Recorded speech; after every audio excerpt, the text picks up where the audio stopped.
Hi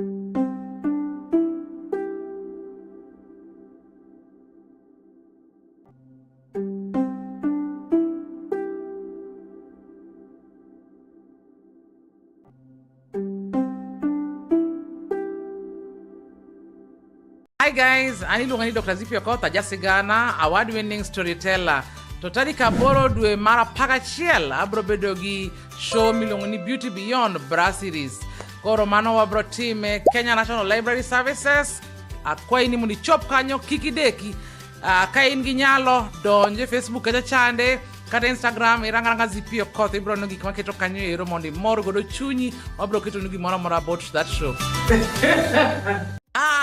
Anilunga ni Dr. Zippy Okoth ma ilungo ni Chuny Onagi TV adundo jaluo. Stay tuned.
Mana kama nanya kwa mgajwang kamara mara mentiraka utuluma kende marwa kechendro no mara duondo nagi kama bendo wanyi sekarani kwa mgajwang peleka pile kwa chakura chakura chen wok teach nyaka ticha bichwa kelo nekacha chendro mara duondo nagi machakura kacha sadek nyaka sangwani kwa mgajwang kabendo wakelo nekacha jotelo mopogore kachel kada jogo mbele negilony mopogore kwa mgajwang kama bende wago mbaka kendo watemo nondro makende kwa mgajwang mekawuno gukinyi makawuno wanakande kachel kod wendo mabende maudi chenge mara rio kendo marbedo kod wasidu makawonyo kwa mgajwang ma en migosi Peter de mabende koro timo kacha tije maga jolo mond liete kendo konyo ge kiwango mopogore kwa mgajwang mamo mi wan kande to adogo mbaka neto chalo nade gi dicho manwa romo kachel kod dicho makawuno ni to benda gi sego kang mopogore kwa mgajwang mamo mi wan kande kod kwa mgajwang kete mane Chuny Onagi TV adondo jaluo kapod matai chino ni Enan Steve James Nyaronyi 1 en tarika deka domaro chikwega gana proroko da beach sausa romokate sa dek koda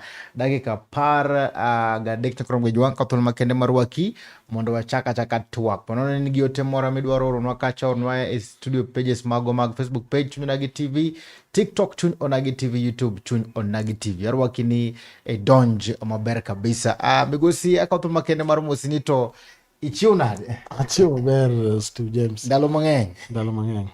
Yes. Ndalo kano bedo kode gi twak kendo segwara apa ne dwa achiel. Dwa achiel gi bathe aparo. Yes. To gweng'o chiwo maber? Gweng'o chiwo maber. Yeah. Akotolma kende aber kabisa. Mos naja neno mar Chuny Onagi TV ni migosi Peter de uchiu nade? Erokamano ahinya. Mana kaka Steve wacho jomoko ng'eya nyinga iluonga ni Peter Liso Gendo Onyango. Peter Liso Deyo is nying matiyogo e social media, so Facebook. Chieng' maber an wuod Kanokolwa Kasule and odiochieng' ma kawuono amor kachako aduogo e Chuny Onagi TV kaendi mar mondo watwag matin. Erokamano uru ahinya. Erokamano ahinya. Yandi tinde wachakoga gi ngeche. Gi ngeche luo ating'o ka buk mabende ogoka giluongo ni Roslyn Orwa. Roslyn Orwa bende en miyo mabende kedo ne ratich mondo liete. To ogo buge mang'eny koro wan kandi gi ngiro mabende nogo kandi wacho ni koth mochok ok dwa buok. Koth mochok ok dwa buok.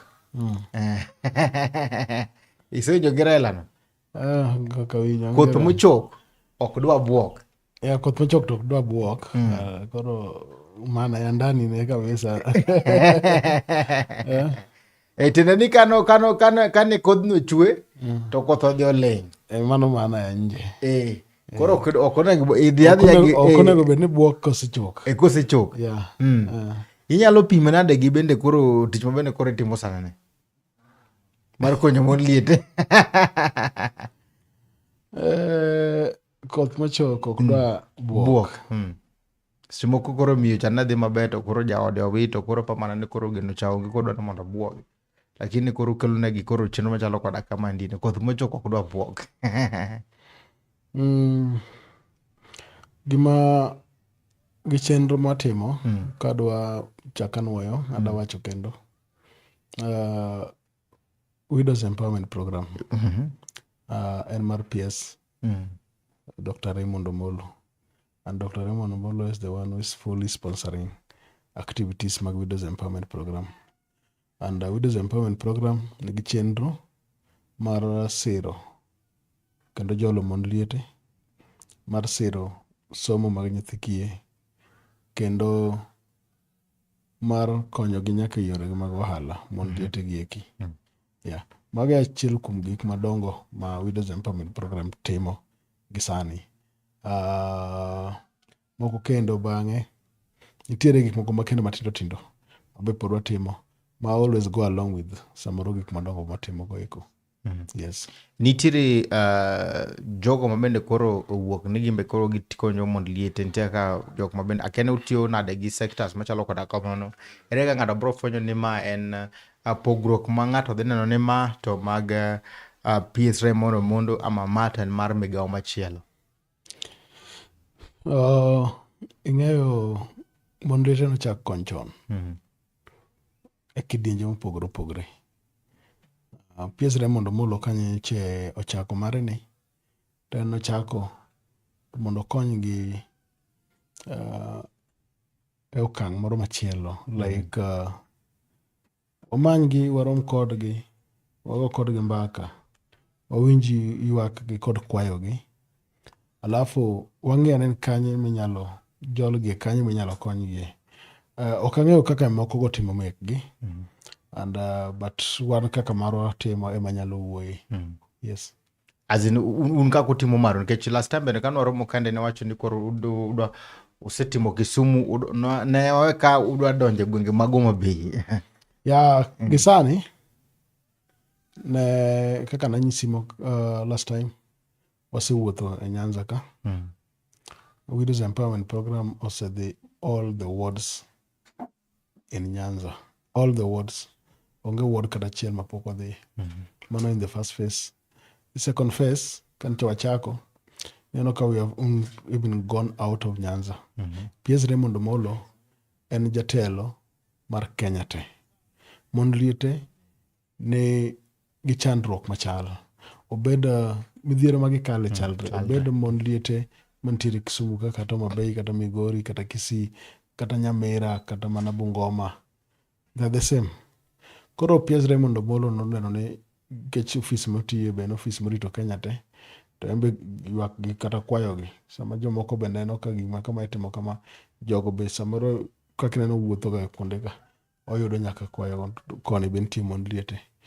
Wasedhi oko, wadhi Machakos, Ukambani, wadhi Makueni, mano be nitie Ukambani.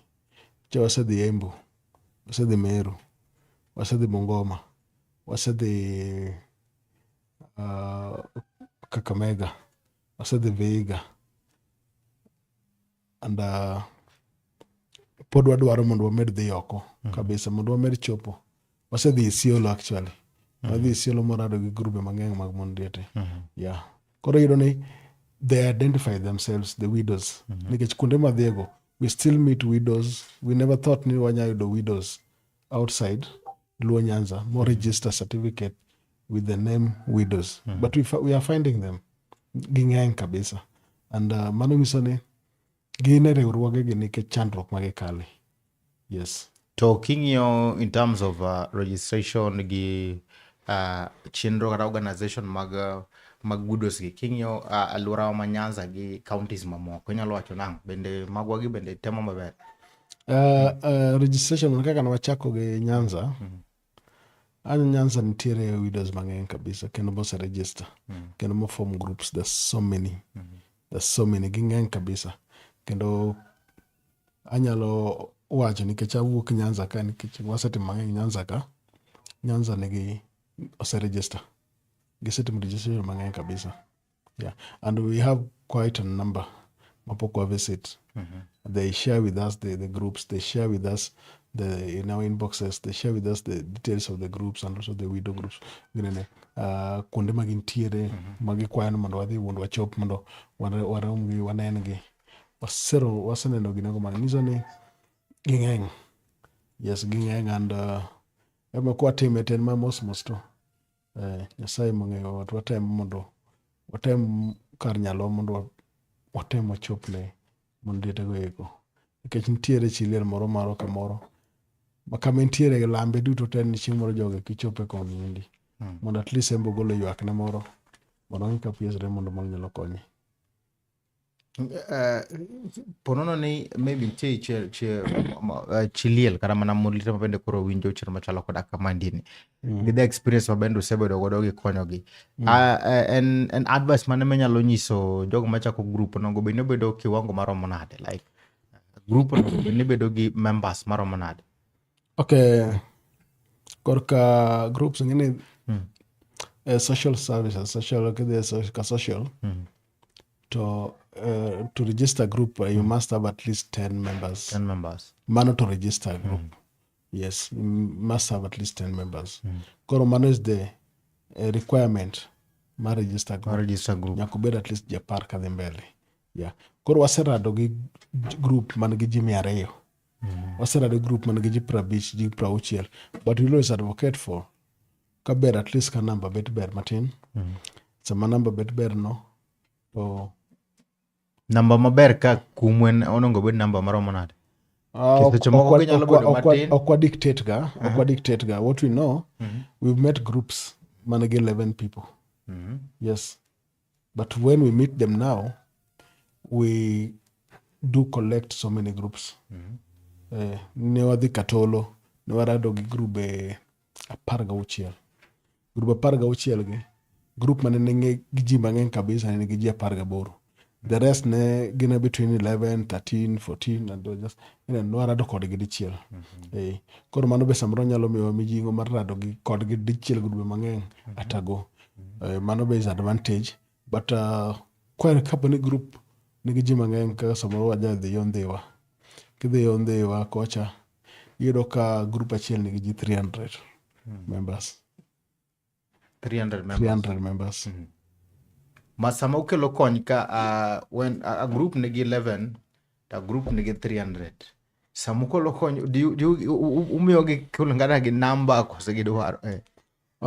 Kech ng'ato be nyalo winjo cheno to wacho ni kara group wan ng'enyo mondo koro wapoge ne kidienje mondo mi okony chocho oganda maro. Gima timore maduong' kuom gima timo en pesa kata ma PSR mondo golo ok en mar mondo jogo cham. En mar konyogi e gik ma gitimo. Group nitiere gik ma group timo. Iyudo ka nitiere group man gi timo catering. Mang'eny nitie mosenyiewo negi tents, osenyiewo negi kombe. Kwa busgo gik ma gitimo. Nitiere groups winjo ka wacho ni gin gipidho gwen. Nitiere groups wacho ni gin gipuro. Gitimo gik mopogore opogore. Koro pesa moko wacho ni timo banking. Koro pesa maneno komegi tido ka gitimo gamo activities mane giwacho ni gitimo, and we always advise mondo gitim kamano. A group ma ji ng'eng'e from what I've seen, because we always do make follow up, group ma ji ng'eng'e iyudo ka ko gima PS omiyogi nikech samo kata ikete banking ka pone group nigi ji 200 and pesa omiyo to banking dono ka samoro mondo luor ne joge te tek. Koro at a time samo wadhi wedo ka group onyiewo kombe. Ginyiso ni the money you gave us, you bought 100 chairs, we both also attend. Koro pod okonyo group as a whole. Omiyo group pod bedo kamoro adi? Kamoro achiel. Yes. Lafu nitiere bende gima bende dagom penji ka ndie an gipenjore mokwongo mondo mi ukony group, nitiere group ma bende wacho ni gitimo activity koro nodonjo activities ma gitimo, nitiere group ma bende koro wacho ni gine koro ka gichako gionge gima gitimo. Would you consider mondo mi ukony group udonjo activity margi kose so long as ne gisebedo gi that certificate mar widows? What we always do, we always do a pre-visit. We don't just meet groups for the sake of meeting groups. We first do a pre-visit. When we do a pre-visit, we come, let's say ni wabiro Tomboya. Ntie group Tomboya. Wabro biro timo pre-visit. Warado kodgi. Timo moron timo tin wabro biro ji ariyo kata adek. Bro rado gi minegi. Bro tango no certificate. Bro tango no kako sebedo kutimo gik moko. Bro ngisowa activities motime group. Yeah. Bro ngisowa how many members maun godo. Iwejo. Kwa senge magete. Ntie groups ma wase disqualify ga. Ka gionge gik moko malongo. Chenro malongo mangiso ka gitimo gik moko. To chalo gik moko manjalo shodi. Mangato samoro ne gi plan moro moko gine. Yeah. Manyiso nitiere moko ma buru se disqualify. Yeah. Yeah. Ntiere chela reo moko wase keto oko. Yeah. Ngene gimora mora. Steve gimora mora ber ki chik. Yes. Kata kama ntiere ka chunyo na ka ntiere chik. Mana kata Kenya be ntiere chik. Kata ngato kata e ot ntiere chik. Chik ka onge e ka ngato nyatimo gima madwaro. But chik ka ntiere to o guide-wa. Chik en mondo guide-wa. Koro wambe chikegi obedo mondo guide-wa. Seche madhi romo gi groups gi. What should you look for? Koro nyisna janeno ni chike mage ma oluwo mondo mi ukony group ka sama koro ero wacho na achiel nyaka tim privacy, chike mage ma bende mondo group qualify. Kuom gik mang'eyo mokwongo. Group nyaka ber mar mond liete. Strictly mond liete. That's what we are dealing with. Strictly widows. Makwa ng'iyo certificate to edo kondik Tomboya women group. To abro weye.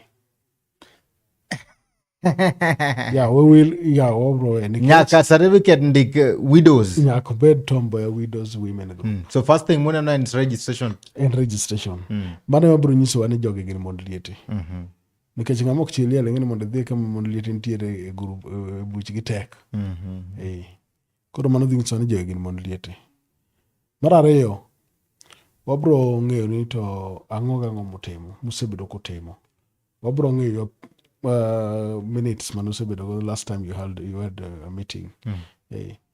When do you conduct your meetings? The venue muradega. Iwinjo. Twang'eyo gik musebedo kotimogo. Activities mutimogo. You enlist them to us. Iwinjo. Twang'eyo nitie kuonde moko mokadhe tito ka gin kuonde pur. Dir gi puro. Kidhi sites mag Migori. Gi Kabondo kon. Gin Nyasaye nogwedho gi lo maber gi koth gi puro. Gin gi puro. Kendo gibro yudo adier gi kodesa puodho kaka group to gipuro. Tijumdo puro njugu, puro oduma, puro pogro. Nitie puro nyaka niang'. Koro sama gitimo mago eko, kwa neno to wambe miwa mijing'o. Koro kumiyo gimoro to giketo gimedo gang'o gima gitimo cha. Moko be bro yudo ka samoro wacho ne gin gitimo ohala kaka nitie group mosarado go mar nitie within town. Norado groups within Kisumu Central ka. Most of them they're mainly doing business. Koro gin gima konyo gima duong' is the table banking. Onya olo gimoro matin to med waro gire moro modwaro cha. Koro ngi kako duoko mos. Yes. Nitie kuonde ma issues nitie mag school fees. Injo ka group duong' isi ni wanto pesa mo kwa yudo to wachulo ga school fees matin. Gwa olo jowa gi 5,000 moro dhi chulo. Koro duoko mos kama. Yeah. Nitiere bende cases moko ma seche moko bende mako ga widows kata mana mond liete gi kech ayino ka bende koro timo empowerment. Nitiere bende ido ka bende koro ka chilie seche moko koro seyudo chandruok mopogore.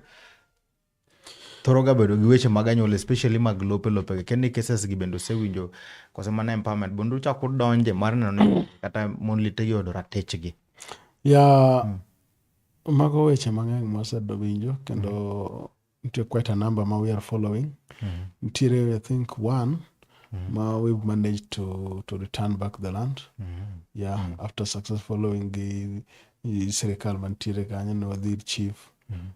Luongi gi jogo ko dalago lo process mowinjore maber. Mama mane mayo gik moko ni gike no duokni. Manyiso ni properties gi bendo ukonyo gi yalo kesi but koro waluo machiki mowinjore no nego luo. Yes. Magi koro utimo negi free. We have got a pro bono lawyer, Joshua Nyamori. Can case madhi nyaka court. We always seek advice mar Joshua Nyamori. Joshua Dhiambo Nyamori. Yes. Ero kamano maduong' ahinya Koram Gajwang' iwinjo kaka bende koro ok en mana empowerment kende pono ni bende in kacha gi chandruok mopogore opogore Koram Gajwang' to widows empowerment mabende otene kata kachiel kod PS Raymond Omolo mabende tayo kachiel kod Peter Liso Deyo bende ng'iyo chenro mopogore opogore kachiel kod konyo Nyakoram Gajwang' ponono ni nitiere midhierni mopogore opogore Nyakoram Gajwang' omed kete mana chunya gi TV kende kama pod wamedo mana go mbaka ka wan to chalo nade nyiso ni to koro nikech ube ungi lay kata mana faces mabendo timo godo gigi. Iwacho ni bende aneno ka Facebook page kata bendo keto neno konyo kata 15 groups mag widows counties ma oko kono. Sama bendo wadhi mbele lake maru chalo nade like iga mabiro kung'yo bende kako osewuotho gi kako dhi unono achievement magu chalo. Achievement must say already this thing has an impact. I think you can also see kata winjo samoro. Nikech mon liete ng'eny to gikale gik mang'eny. And chiliel mana kaka Momo wacho. Momo wacho ni mondo rit chiliel. Rituru mon liete. Kata rituru chiliel. Nyathi kich gi chiliel. Iwacho ni gin tong wang' Nyasaye. Mano mume mondiko. And ji niga ge soft spot. Kochopo kuom jomoko. Nathi matin. Nathi kich. Ng'among'ol. Chiliel. Ineno. Koro kata samoro mana miyo kwase umani osedhi mabet olandre matin. Nikech ji nigi chuny moro mar denga kete nao. Chuny moro mar hero gima utimo nikech oneno konyo some of the disadvantaged people in the society. Koro kaka wasebedo kwa time kaka Njwarabu gi grup 15 no. Watemo matek mondo wa empower ngimagi. Watemo matek ni mondo ong'i korka yore mag somo mag nyithindgi. Watemo matek mondo mine kata mon liete maonge udi maber ma odak kamarach kabisa mondo gerne udi. Watemo matek mondo joma timo activities kan tiere gima wanyalo chepin kaka sani. Last time we were also issuing seedlings, fruit seedlings to widows, and Monobel is one of the things ma watimo through Widows Empowerment Program. Kwa dhito mugi grube gi, samose miyogi pesa, samose migi wasepuonjogi. Twachako miyogi nyaka fruit seedlings, miyogi kanyo maembe, paipai, miyogi rabolo. Kimiyogi gigieki, to gidok gitimo, gipidho dala. At least konyo gi mag food security. Moro kendo, apart from mano, nitiere program ma nawacho the other time mar Tom Mboya, ma Widows Empowerment Program timo. Widows Empowerment Program ni, nitiere program moro bende watimo and we still continue with it and chiwo textbooks. Textbooks to schools. Oh, okay. Yes, to schools. Or schools buchiwo textbooks. Yes. Wasebedo kwa chiwo textbooks to most of primary schools. Nitiere primary schools moke gwenge because wasewuotho mang'eny kabisa. Kineno school ido school onge gimoro amora. Wasebedo kwa chiwo textbooks to schools. Mana kata sani moro wadhi timo machiegni, wadhi Awendo. Wadhi chiwo books moka Awendo kanyo. Wabiro medo dhi. Wadhi nitie moro kwa kanyo wadhi Siaya. Wachiwo textbooks. Another thing ma Widows Empowerment Program osetimo. Wasemiyo selected schools or exam materials like kind of the penj, the thing issues with the mathematical sets, the clipboards and what wasebedo kwatimo kwachiwo gimi wachiwo magi nitiere samoro parent moro ma okonyalo afford gino. Yes, we witnessed that. Okonyalo afford gino do no matter samoro ngato neno how much or little it is, but nitie parent moro ma ido kana theory pile ni idwaro gik midhi timgo penj. Koro we decided we also donated those one to schools. Yes. Manyiso ni widows empowerment karen badelach. Yeah, badelach watimo gik mang'eny kabisa. Watimo gik mang'eny kabisa. Ikech ng'eni sami ng'ato nyalo chendo odil mana gi widows kende, but ano kusechako donjo nyaka schools, chulo fees and all that. Ok ni kok wachako. These things we've been doing. En mani koro we've been doing them from the word go. Yes. From 2023. We've been doing all these things. We've been issuing certificates, no certificates, the exam materials. We've been also donating books to schools. Yes. All these things we've been doing. Issuing, donating seedlings, giving them to widow groups, fruit seedlings. Magi gik mosebedo kwatimoga. En mani koro nitie gik manyalo overshadow moko. Igero ni chiliet ot. Chiliel ot. Sama igero ni sympathy. Gineno Roma. Koro en gino umbe dhi malo mang'eny. Koro umbe dhi malo ma koro kapa activities moko. Winjo. But gik motimo to ng'eny. Gik motimo to ng'eny. Yes. Kesa samoro iyudo ka, yes, watero books e school. Ji dhi neno, that's okay.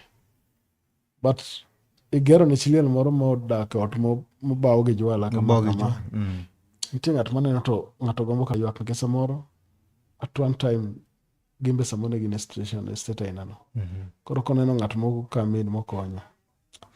Tino ka gino en umbe dhi malo kabisa. Yeah. Omadho moko gi. Yeah, kabisa. And ji nigo Roma mang'eny ka neno gik moko ainago.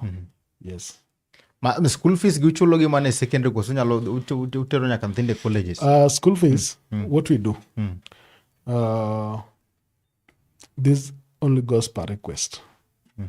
Mar widow groups. Widow groups matel a request. Widow groups kwa radogo. Tingene ji nigi chandruok mopogore. Miyo moro bro ting'o lwete to bro wacho ni en to onge ot. En gi shida mar ot. Okwayo mondo piesre mondo molo okonye mondo gerne ot. Miyo moro to bro ting'o lwete en gi ot. But ne nathi okwame dhot. Miyo kong'isi nathi okwame dhot to gidhi timo penj. Nathi ja form 4. Situations ainago. In fact, mago moko watimo gatima like immediately. Okodwa kata nokal nikech somo ing'e en gima very important. And samoro ka onge somo no samoro kata wan ok babed ka indi. Kata in samoro ok debed kanyero. Koro it's very very important. And ok ing'e ni ng'at mikonyo sani ni ok ng'e gima kiny nobedi. To bro paro ni at one point one day ng'at machielo notimo ne gimoro kama indi. As much as samoro ok onyal neno ng'ano mochako radgo, but embe koro bro timo ng'wono no komachielo. Bende nitiere migao ma bende utimo ne rowere? Nitiere? Migao youth empowerment ma bende utimo? Under widows empowerment. Okay, under widows empowerment. Umulo ngima rowere.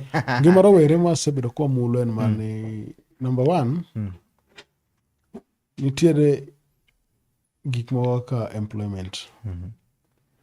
Mon lietegi, some of them are aged. Some of them, in fact, most of them are aged. Most of them, samoro sekalo kata andiko, okinya andiko tich. But they have got their grandchildren, they have got their children.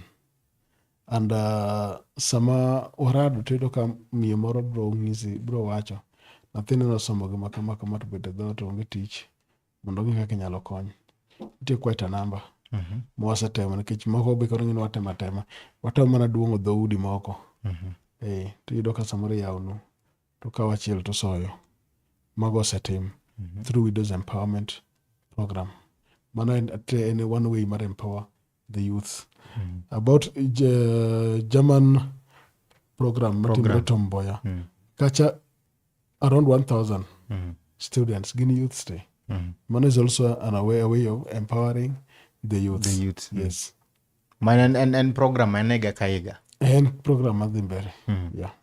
Amana kama nikoro mgajwang ka utul makena magonero kama nodunga nya medkete mane chunyo nagi TV kanyo kama bende podwa medo gomba kendo watu wakachiel koda Migosi Peterlis Odeyo mabende ochungne kacha weche maga jolo konyo kendo jiwo mon liete nikoro mgajwang ka poni intire kanda to imbe ina gi nge chiliel moro katinge mana group moro ben nyalo gomno konyo krom mgajwang kete mana kanyo wadluge to marare to dhi nyiso ni to bang' ma to chenro dhi kanyo krom mgajwang pono nyalo biro kata mana machiegni kodi kanyo mama mi wakelo ni chenro machalo koda kamane mondo mi bende ibedo koda ng'eyo matonjo krom mgajwang wadugo bang' sama chop wadhi weche magola matin.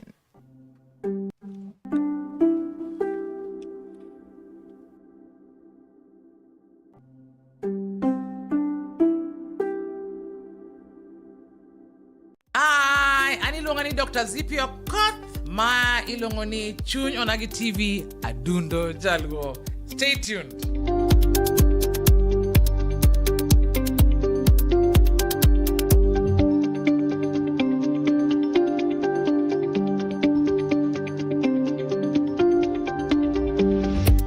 Welcome to Johans College of Medical and Health Sciences, where we nurture your dreams with skill and purpose. Join a community driven by excellence and compassion. Explore certified nursing assistant, caregiving, perioperative theater technology, nutrition, health records, medical social work, public health, mortuary science, medical catering, and more.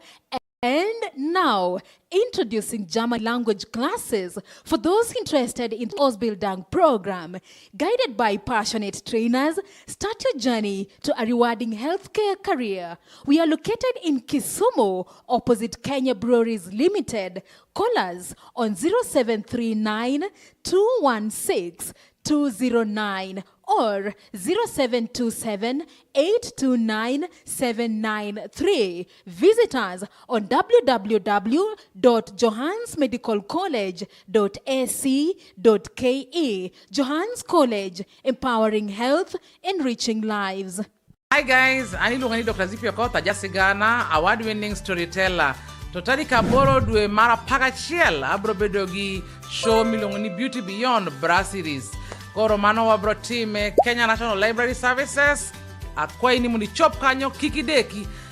Ka ingi nyalo donje Facebook kaja chande. Kata Instagram iranga Zipio Koth ibro nugi kama keto kanyo ero mondi moro godo chunyi. Wabro keto nugi mora about that show.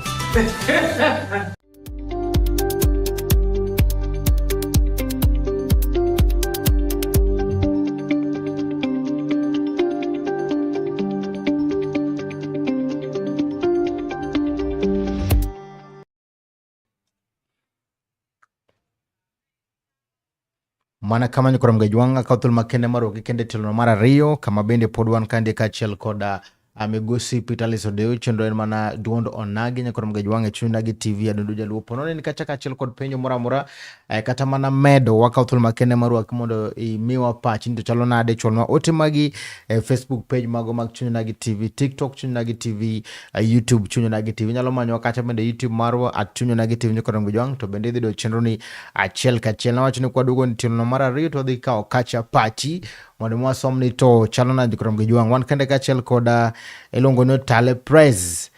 Tale Press wacho ni ber ng'ata approved wanomor kabisa gide super PS Dr. Raymond Omolo konyo jo piny mond ruodhi Luo Nyanza kae gini en mana 2 term 10 bila break.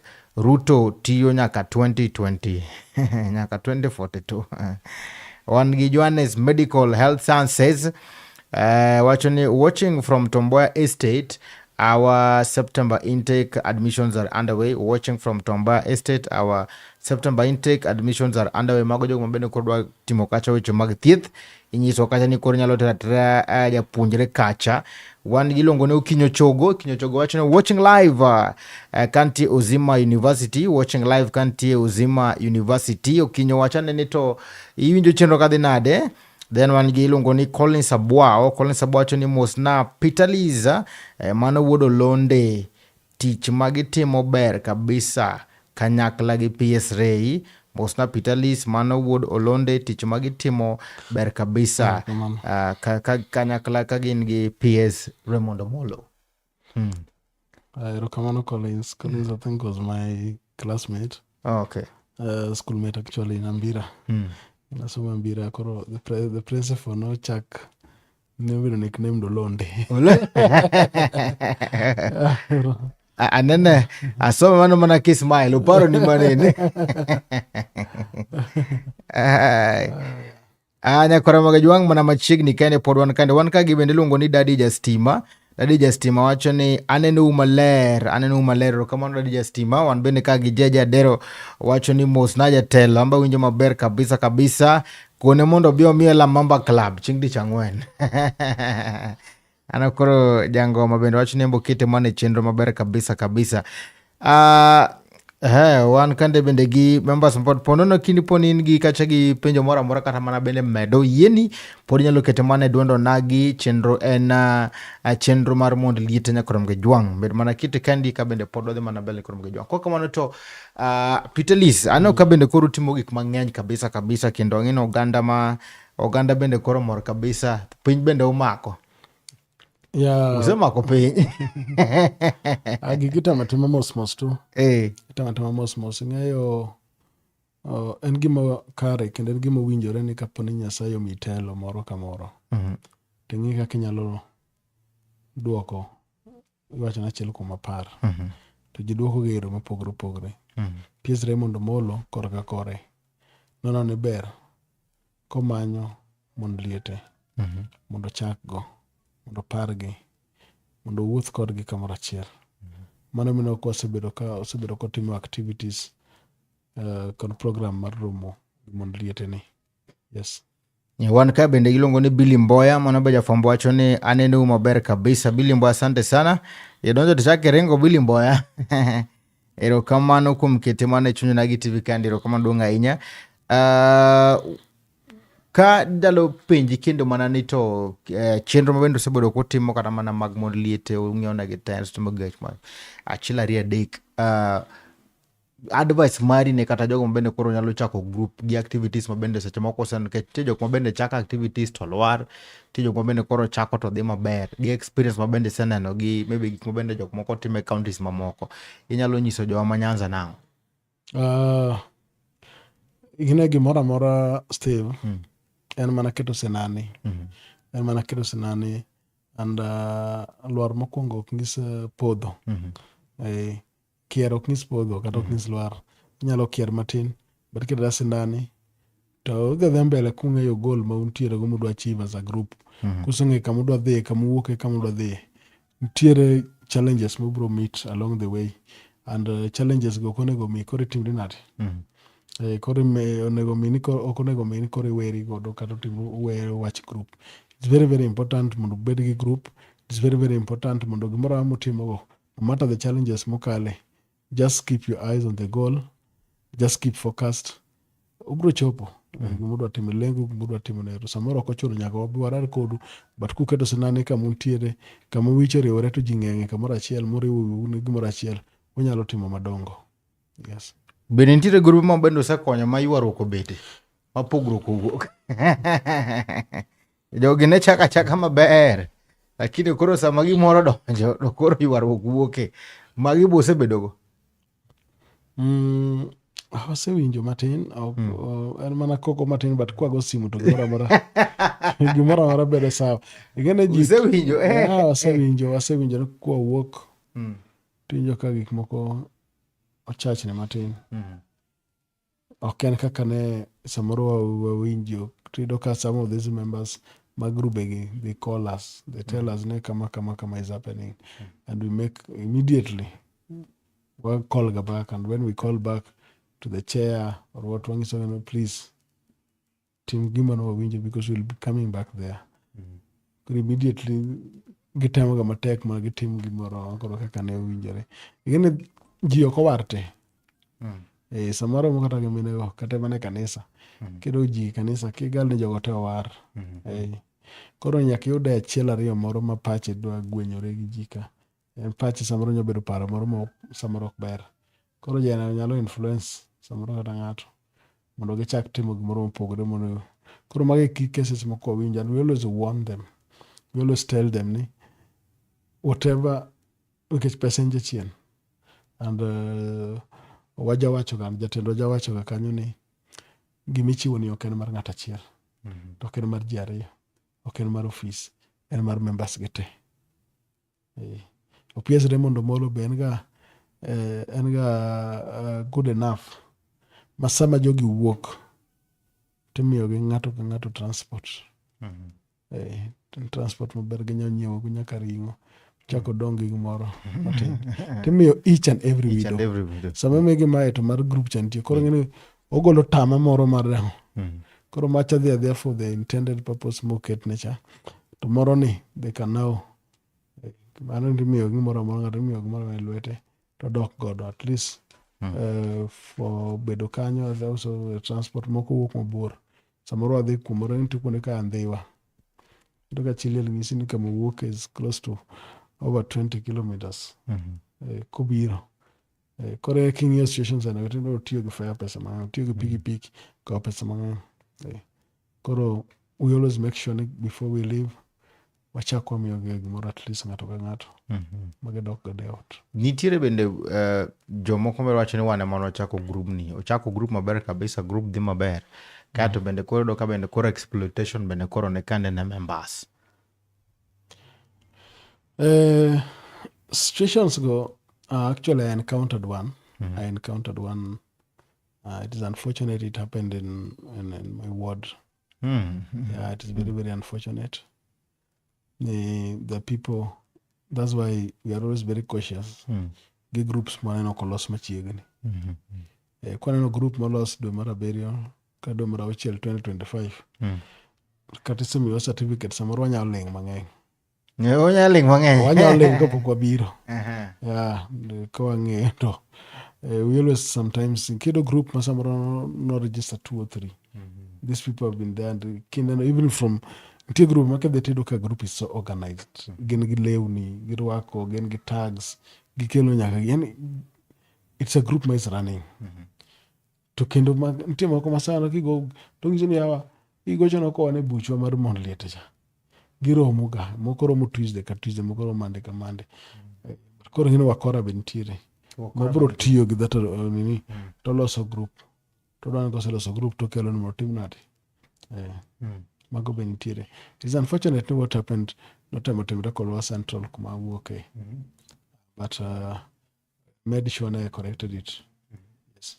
Nikech yudo ka koro seche moko biro isechoko jogi, jatelo bende ochoko jogi ni mondo koro gibi e group, koro gimoro osebiro to threaten nyaka member ma seche moko jomoko bedo de registered. Yeah, waseyudo situation cases ainago. Waseyudo cases ainago. And sometimes we have to go and intervene. So personally we go nyaka kuno ero. No matter how far it is. Or spend a day to watch and go. Let us go and correct the things madhi that group. Mondo ket gimoro amoro bed kaka onego bedi. Nikech ok gijogi be ok watima gigi to wawegi kanyo. We always do make follow-ups. We always do make phone calls. We always try to get to know how they are doing. The members. Kapo nitiere moro ma midhiero moro oyudo kaka tuo kata samoro mana liel. We always try mondo wang'i kaka wanyalo chip in be seche moko. Ok en ga ni wabido just to guro moko then we dump them there. No, we don't do that. Yes. Magisani nyiso ni to group nitie jogo ma bende koro ere mano midhiero mokalo umeyo ji grupo bare jomoko bedo de registered. Then nitiere group ma bende anyalo wacho ni un godo gi nyadhi nikech kaka nokonyo at least no kaka gitimo maber and all that growth margi dhi maber kabisa. Yeah, nitie grube mago to ng'eny. Nitie group moro game. Chane group maber kabisa. And gin group ariyo game. Nitiere group actually Kisumu East kabe. Madhi maber kabisa. Moro ni Nyalenda they always meet ilungi Dago Gam Widows. They always meet every Monday saa achiel okinyi. Yeah, and the other time I just made an impromptu visit and I found them in the meeting 7 a.m. iyudo ka 6 kucho gin giwuok gidhiga kama girade. Koro I just followed Anyo wadhi ang'iya ne gin. kachopo kacha to ayudogi apogi nyaka. I found it was good, it was nice. You know, yeah.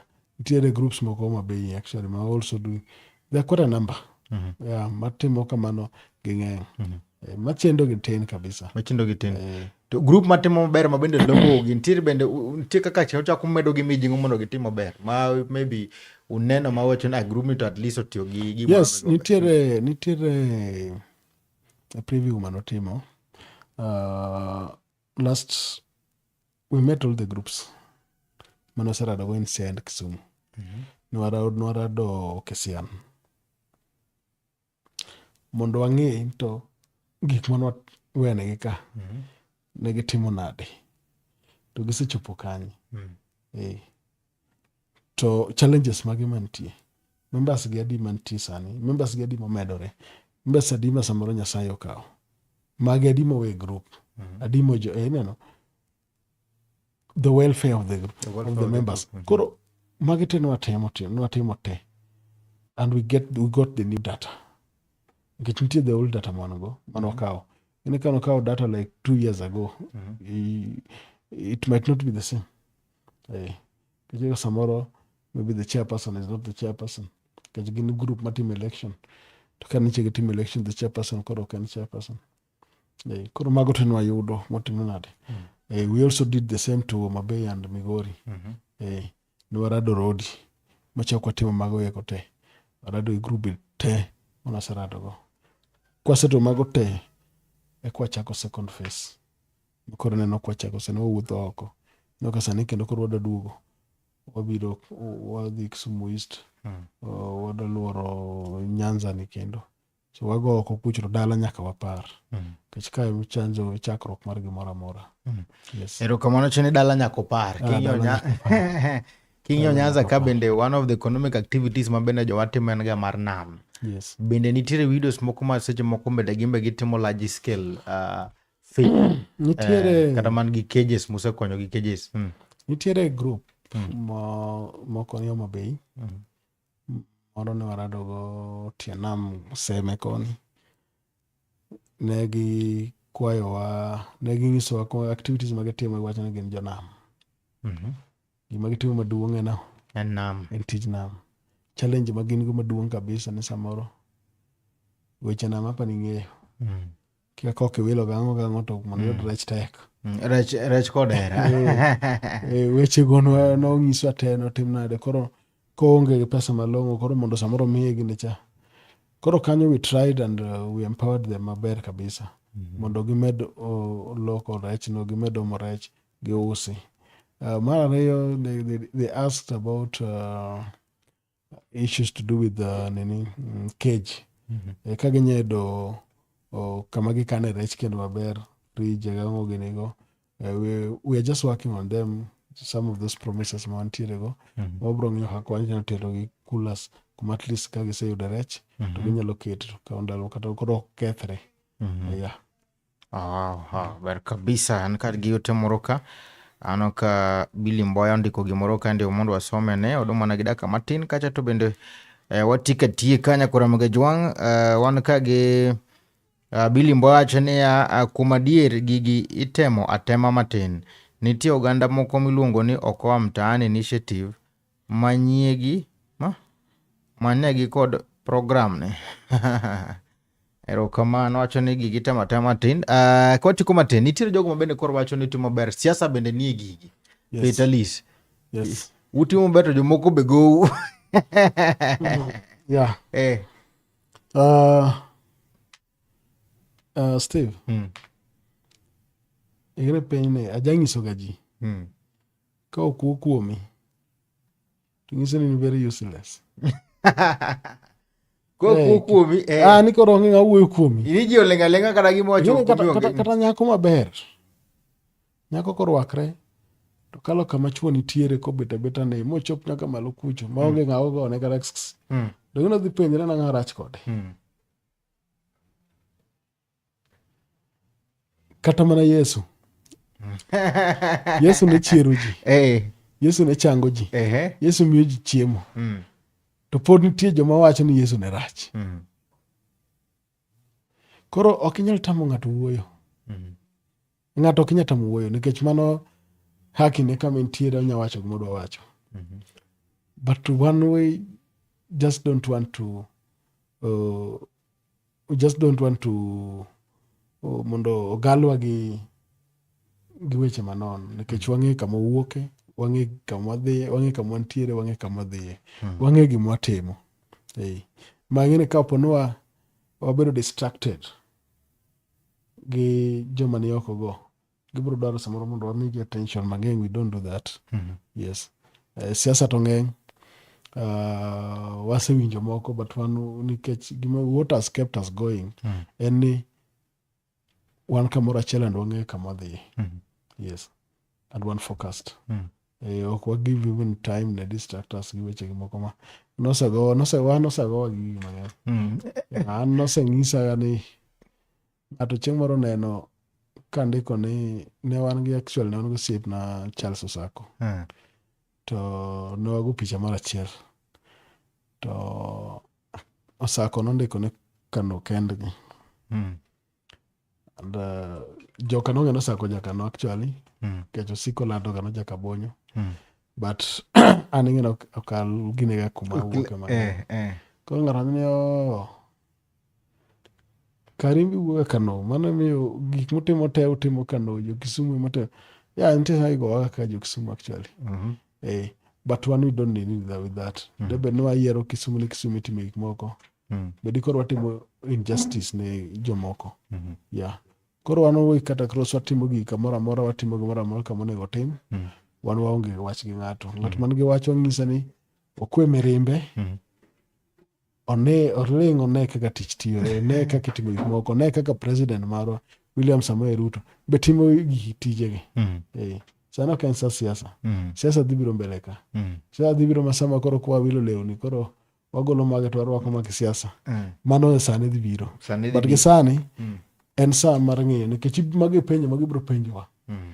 Dak nokonyo kata chiliel moro e gweng'. Koro sani ukonyo. Sani ukonyo por giwuoyo. Kok ikonyo ni magi be noyiere telo.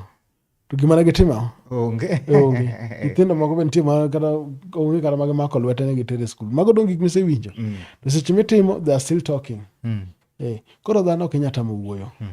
Awacho ga pile ni winyo ok inyal tamo fuyo e wiyi. But gima inyalo tamo winyo en piyo kuomi. En piyo kuomi. E wiyi to ok inyal tamo. Ok inyal tamo, obiro fuyo. Obiro fuyo malo kaka odwaro. But piyo kuomi to inyalo tame. Koro wambe ok wanyal tamo ng'ato wuoyo. But weche ma giwachogo ema ok wabiyie ni mondo obed kuomwa. Mondo distract wa. Yes. Isewinjo ka giwacho ni kaka bende koro tiyo matek ni uloso pap ne PS dwaro lemo moro. PS loso mana ground. Gima timore maduong'. Usewinjo man. Mago wasewinjo. To kapo ni PS dwaro lemo. Lemo mane modwaro. Kapo ni en chung PS jawo mabei. Mar kanyi ber. Kar bed no chung MP to ochung karachuonyo. Kapo no chung gavana to ochung mabei. Gik ma PS timogi. Otimo Kisumu ka. Otimo Siaya. Otimo Homa Bay gino. Otimo Migori. Sani wadhi Bungoma. Niche wantiere Machakos. Niche wantiere Embu. En lemo mane ma ng'ato dhi dwaro Embu. Gima PS timo en gima winjore. En mar konyo. Kendo jolo mond liete. Mond liete kare chandruok machalre te. Mane gima timore. PS nigi chuny ma Nyasaye nomiye. Masamoro jomoko kuomwa onge godo. Ng'eni chuny. Iwacho ga ni chiwo en chuny. Ok en bedo godo. Nitie joma nigi pesa mang'eny. Kaluo ka. Kata Kenya ka. Moingore mondo molo. Nitie joma nigi tije madongo. Sirikal mar William Ruto ni. Moingore mondo molo. But iwacho ni golo. Chiwo en chuny. Moro ncho wagero ne ot Asembo. Korgi Jarunda Jaloth. Mama ni iwacho ni on Sunday kani timo rambi e kanisa pesa mane ngo ne siling is it 100 to dhi ogolo moteng'o mowach ni an kauru mano kende mango mane mango moteng'o sama ji ne golo pesa then give that 100 shillings between her and like poverty to nokong'eyo samoro gi chero ma Nyasaye ot bo ywak no onge ot but to golo pesa mane en go manodongo siling 100 tok mano timore ng'wono mar Nyasaye ogolo pesa chieng' Jumapil chieng' tich ariyo an chieng' wuok tich ogona simu nitie ot monego ger Asembo to wuoyo gi Jarunda Jaluth to kwasewuoyo kode to miya direction on Tuesday yudo kawuok Nairobi on Monday on Tuesday kachopo to I needed a rest on Wednesday wadonjo kanyo to her shock yes she was shocked kabisa Upoeka. nikech no I didn't have a contact I didn't have I didn't even tell her I was coming anachopo to amose to wuoyo matin to penj ni gedo kanye mabuok Igedo kanye. kosiemo na kama igirene to wuok kwaduogo materials te funde be ne lieto kwa kwaduogo to funde chako tich chieng' mikelo because we always do this ni kwasegero ot to we furnish the house wamanyo kombe te wamanyo kitanda wamanyo mattress wamanyo gig tedo Ukugera ot kende. okowene we ot kende and mare no aparo ni kiny wadhi loso ni tangi mar pi mano nonego wadhi week morumo to wigni ne an Machakos moro wadhi loso ni tangi mar pi Wow. iwinjo Kombe buse chwade. kombe en ode non set no wacho no nindo kama yom kabisa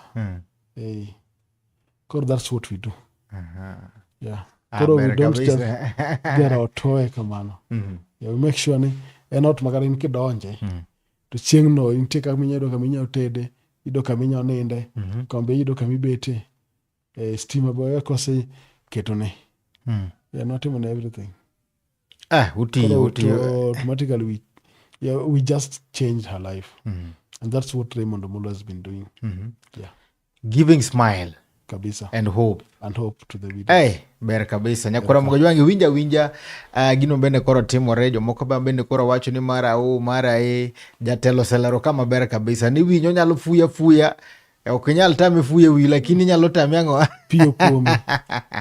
koro miyo wacha ko to timore gi wuoya lakini molire to winjo maber En gi winjo maber nikech ing'ene kata mana Joana nopenjo to kapenjo ote kata dhi penja ne ka Yesu mawinjo ni en Yesu manarito cha koso nitie Yesu moro to kana joko dhi Yesu to ng'ise to Joana wacho ni in ema niriti koso nitiere moro to nowacho ni dhi uru ng'ise ni pudhe wuotho mufni neno Rong'onda ichango winjo koro mano gima timore koro an joma nyawuoyogo wanyalo ng'isogi ni mon liete gedo negi nyithindo machando pesa school fees ichudo negi rowere be nitie kaka ikonyo gik ma ker timo be timo nderni iloso kata Kisumu ka ilosogi Nyanza ka indi kamoro amora koro joma nyawuoyo to nyawuoyo but one will only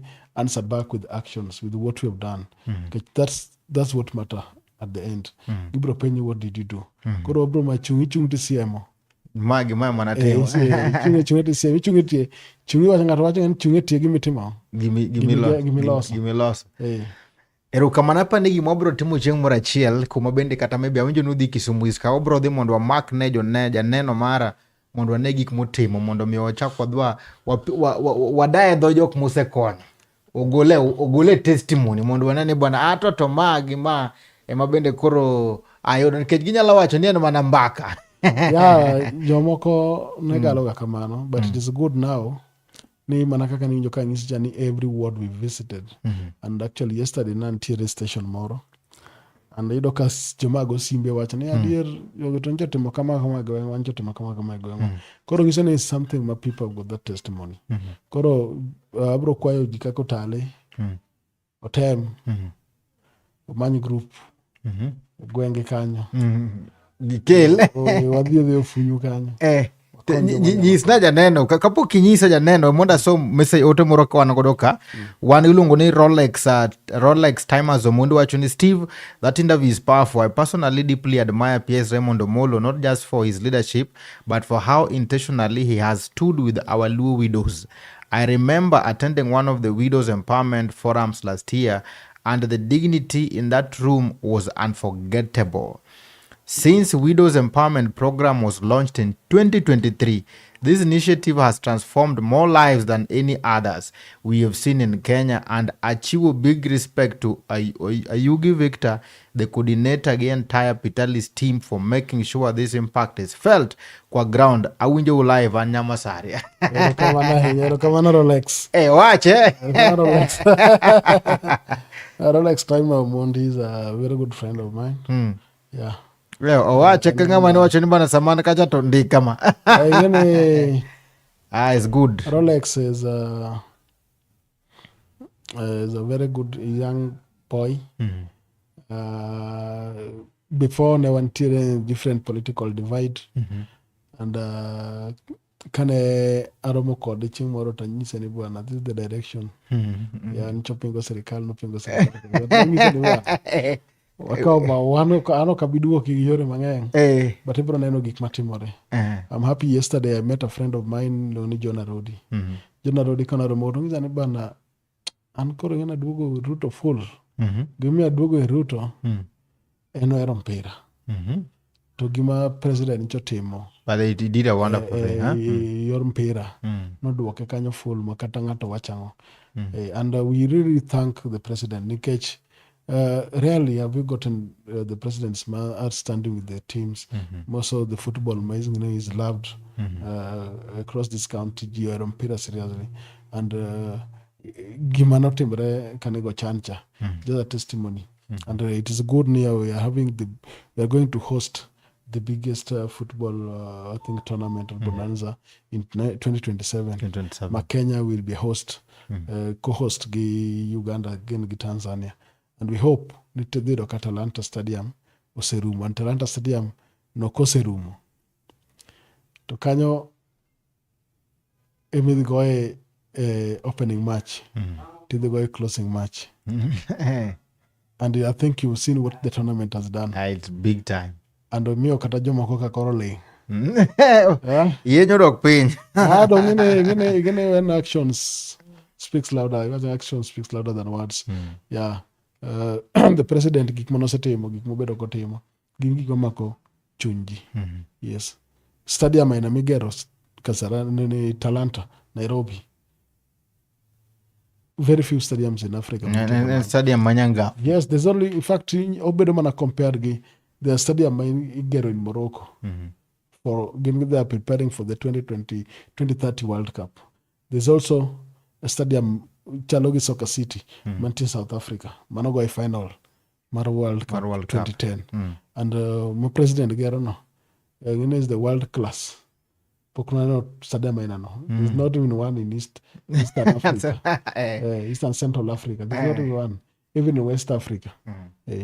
Koro, the president has really done a good job. Watch Jewo Igore Magtuke. Irowere tuke.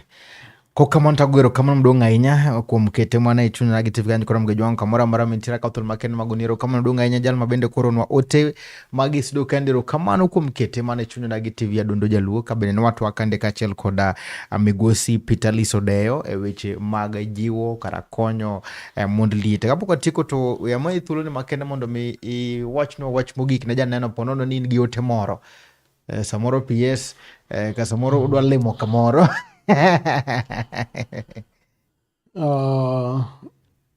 Nikora mogi an gima nyalo mana kwayo en ni wan kaka oganda joluo wachung'uru gi Raymond Omolo, wabedru kode kamoro achiel nikech kama omake sirikal en kama is very critical, and kendo en kama iwacho ni en e chuny sirikal. To kanyocho neno kane wa Munyoro nyiche wuoyo, to koywak ni kazi zote zimepatiwa Wajaluo, to kineno kazi zote tije moywago kabisa gin tije ariyo. Oywago tich mar John Mbadi, chako oywago tich mar Raymond Omolo. Koro we have got an opportunity. We should not leave this opportunity to go. Wan e sirikal. Wan mako kuonde madongo donge sirikal. This is the opportunity mondo wa empower lives, kendo wa improve lives mag jowa. Wabedo sirikal, wa support Raymond Omolo, wa support jowa mane sirikal, Jinie broad-based government, kikwago jowa. Ka jowa untie kamoro, ubet to support gi, to jiwo gi. Sana wuodwa Raymond Omolo, ne wabog tiende kabisa. Nikech osebedo kwang' kodwa, osetemo ne ji mang'eny. Raymond Omolo ok tim atima gi Widows Empowerment Program kende, otimo activities mang'eny kabisa. The other time nana kubiro kai nulunga Bito, Beatrice Amondi, is also doing activities moko mag Raymond Omolo.